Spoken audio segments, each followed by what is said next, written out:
two dams in Germany in the Ruhr Valley. We're very fortunate to have this tractor here. It was actually at RAF Scampton, the home of 617 Squadron, at the time of the raid. The unit you see on the back, you saw the Spitfire fly over earlier if you were here, or the Hurricane yesterday. That is a mobile battery pack. If you've seen the films where the boys are scrambling, now we've got an E27 with a Perkins L4 in it.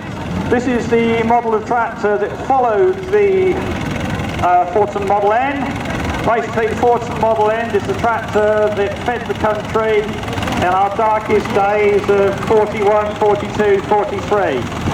This one is fitted with a reasonably lightweight winch with the conversion. Now these came out with the same engine, same block, same capacity as the 1917 Fortune Model F.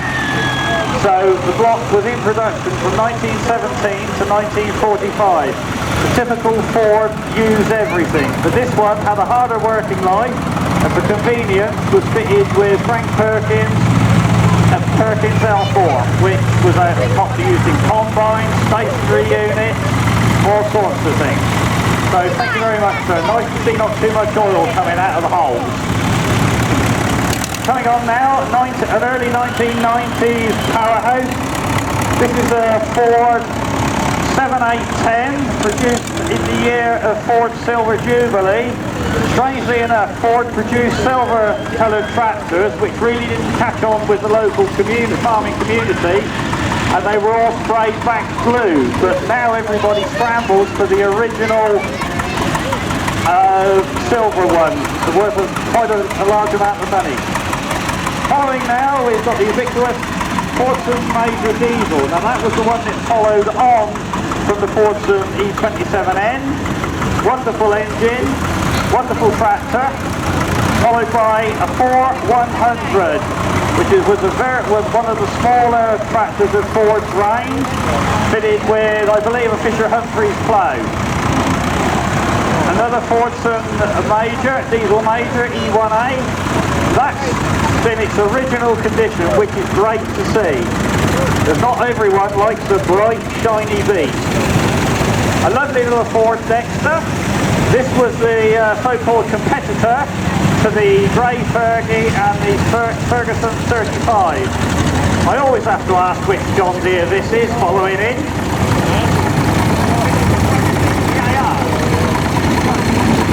Yes, this is a 1929 John Deere GP with the Johnny Popper two-cylinder engine that they adopted early on. You can hear the popping going on. Behind that you've got local authorities Ferguson T20 driven by Carroll. Lovely tractor. They take it all over the place just to show that they weren't all grey Fergusons. They were painted various colours and did a useful job, and indeed many are still doing a useful job. Again, followed behind a 52 horsepower Fortune Diesel Major. He's got a non-standard drawbar on there, which means he pulls something different to originally intended, which is a nice thing to see again. Lovely little International, I think it's a B250, on turf tyres. A lot of these smaller tractors had their time on golf courses, large manor house lawns. Anywhere, and those tyres don't damage it. Now we have a bit of a monster from the Clive Hartright collection. A 1956 Minneapolis Moline GBD, rated at 95 horsepower. Now, ladies and gentlemen, there is a bright yellow tractor in here, driven by Clive Hartright. For those of you who know the area, this was originally owned by Bud Finch, who was the fame of this area. This tractor has undergone a full and complete restoration, having spent 6 months in 1941 in the bottom of Liverpool Docks. Followed by a 1200 David Brown. David Brown's main workhorse for heavy ploughing in the 1960s and 70s. The four-wheel drive one is an incredibly sought after piece of kit, and it's nice to see the 1200. followed by a 1394. These were called the Magpie colours. And I said yesterday, having over, and I'm assuming the black was to hide the oil leak. 1942, 41-42 Fordson Standard N. This tractor is shown in its original condition. It runs really sweetly, so it's not all about paint jobs. Lovely little T20 displaying the badge of the Ferguson system. People seem to forget that the Ferguson system is only the hydraulics. There were other tractors that was based on to get the system, starting by the Fordson Model F. Lovely International 1020. This is a slightly later one being red. Made the tractor even more usable than it already was. Now, following behind the 1916 International Titan.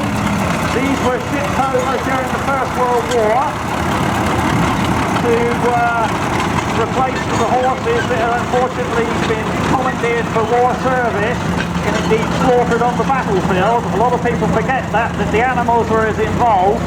This is a wonderful machine. It's really a stationary engine on a chassis, chain drive, and I thank you very much for bringing such a historic piece of equipment to us. And what I do like to see is the partners of the drivers being put in the seat in the main ring. Wonderful. A lovely little Ford 1220 garden size tractor.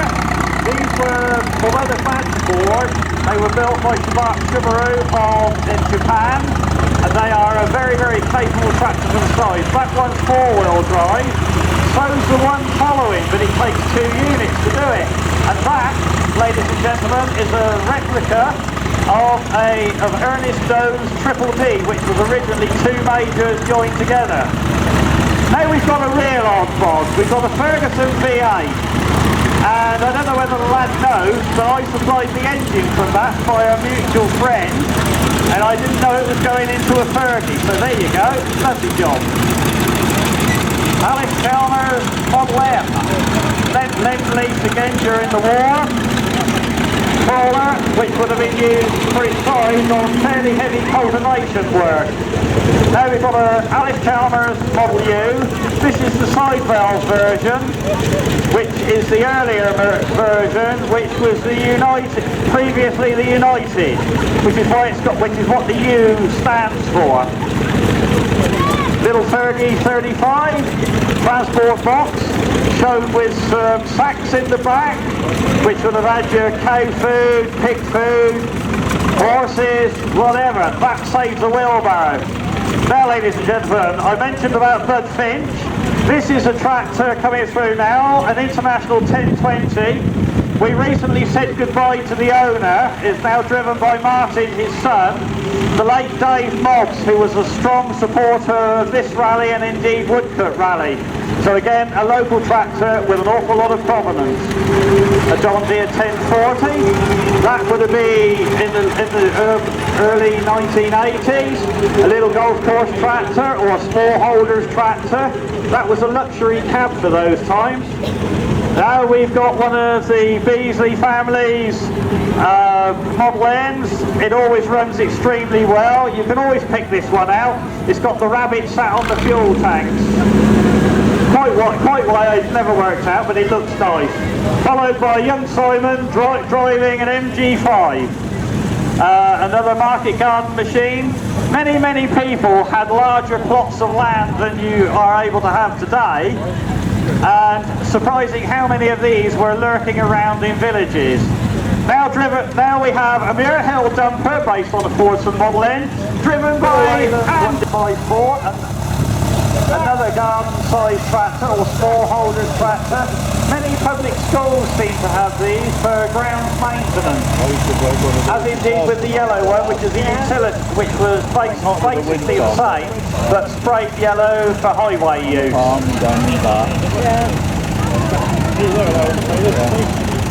Which one's that, Chris? Another Johnny Popper, but this is a model. Yeah, another lease lend tractor, an extremely important point to make about these tractors. Now I had to spot that. A Ross stationary baler. This is exactly what it says, a stationary baler. So it would have had a stationary engine, a tractor, or a belt into the thrashing machine to deal with the straw. And I believe now on the Massey Harris 101 we've got a mobile chaff cutter. Chaff was straw milled to bulk out the animal feed. It is wonderful to see the bits of kit, because although many people are lucky enough to have tractors, not so many of the space or the facilities for bits of equipment like that. And those were members of the Thames Valley Tractor and Implement Club, and they've got their working demonstration area up on the top side away from the main ring. Now we've got another little T20. The family's missing today. Where are they? They were all on it. They're not allowed. Oh, they're not allowed anymore. Shut up. Lovely little McCormick WD6. So little W6 with a lovely winch on the back, driven by one of our younger members of the collecting world, who's got himself an awful lot of kit at a very young age. Well done, sir. An extremely well restored Fordson Super Major. This is what there was only one model after this was the new Performance Super Major. You had light drive clutch, you had disc brakes, all sorts of luxuries like that, but basically the same as the 1952 model. Now we have here a BMC powered Nuffield. I think this gentleman, I got accosted last night. This gentleman, and he says sorry now, but he was a bit unhappy yesterday. He spent 2 long years restoring this tractor into the incredible condition that it's in now. It's some of us do it quicker because we have the facilities, but a lot of people struggle and have to do it with meagre resources and meagre facilities. Following up, we have a tractor from down under. I'm not sure what engine that is. It's not a Detroit, is it? Is it a Detroit? Is that the Detroit? Is that the Detroit engine? No. Alright, so this is one that's retrofitted with a Perkins. An awful lot of the Chamberlain tractors had the 2-stroke Detroit diesels in them, and they used to scream. But this has got a lovely sweet 6-pot Perkins in it. I think it's a 6280, I believe. A 6288 in it.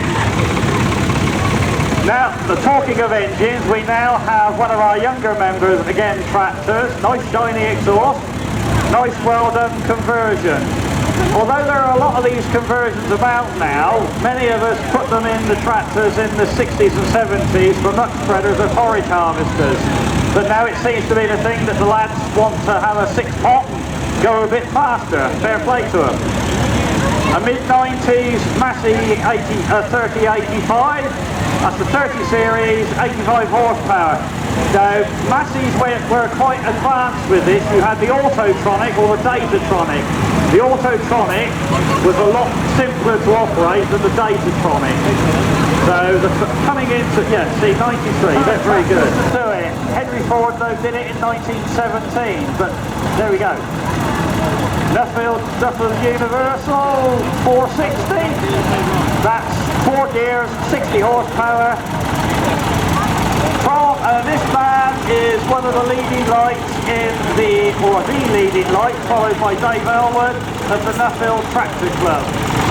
Now the Series 3 Phil Marshall following you, believe it or not, although it's in an incredible condition, it never did a day's work in its life. It was shipped to Norway and spent a long time sat on the docks, and Dave brought it back. It's undergone a full restoration, and it is absolutely as perfect as you're going to get. Lovely Ford 4000, driven by a staunch member of the area club, Mr. Brad Murder, on his favourite Ford 4000. Carrying the ladies on a Sunday afternoon jaunt. Lovely little farm all another wartime lease-led tractor, I suspect. that was used with underslung hose. The reason to sit sideways was they could see what the hose and the tillage equipment was doing. Because when you've got your carrots coming up, it's no good chopping the tops off. Then we come to a modern monster. That, I don't know what horsepower it is, but it's going to be 300. I'll actually ask him. From the Dexters, to make these tractors known, they badged them for the first year only with Super Dexter. One of the most popular ranges of the 60s was the 6X and 6Y series, followed by a Red Giant, a 165, with the multi-power transmission, which could catch you out if you weren't aware, because in low gear you had no engine braking. Then we've got the range topping of the period, Ford 5000, 72 to 75 horsepower. Very nice.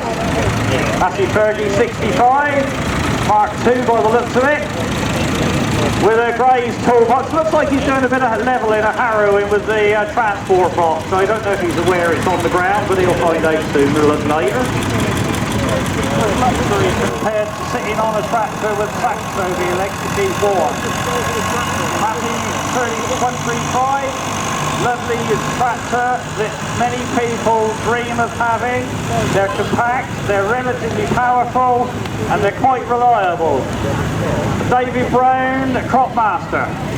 Hello there, young man. Going out for a Sunday drive. Now it's very good that, because I usually say about you've got the courting seat on there, but it's father and son today. If David Brown was off, that you sat one side and the clutch and the brakes were down on the right hand side.